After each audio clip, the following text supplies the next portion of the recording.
Welcome to my channel. Panoorin mo mabuti, ano na naman kaya ang kalokohan na naisip nilang gawin. Nagpiring si Hirang at inangat ang timba, binuhos ang timba, may lumabas na pera, at takang-taka naman si Pambi at mukhang excited sa mangyayari. Ano kaya ang nilalaman ng timba? May magic kaya? Nagpiring at tinanggal ang takip ng timba. Huwag kukurap, ano kaya ang laman ng timba?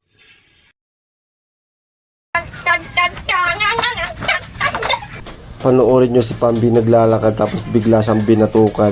Tapos sinipa niya yung plywood. Ang tigas pala. Panoorin yung mabuti, magugulat kayo sa mangyayari. Inangat ni Hirang kanyang kamay. May nakuha siyang cellphone at pera.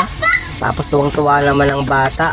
Ngayon, takang-taka naman si Pambi. Ginaya naman niya. Ayon, ang nangyari, puro uling na...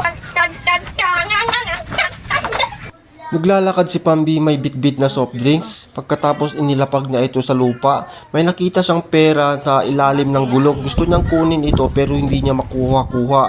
Pagkatapos ang ginawa niya, itinulak niya ang motor. Mas may mabilis pa pala sa kanyang nakakuha ng pera sabay takbo ng mga bata. Thank you for watching. Panoorin yung mabuti, tindero versus customer, isa na namang marketing strategy. Merong nakalapag na pera sa lupa, then hinila ni Pambi yung pera. Di tuloy siya nakaligtas na bayaran yung paninda. Isa na naman itong magaling na diskarte para makabenta. Panoorin yung mabuti, parating si Boy at ito naman si Pambi nakatingin sa malayo.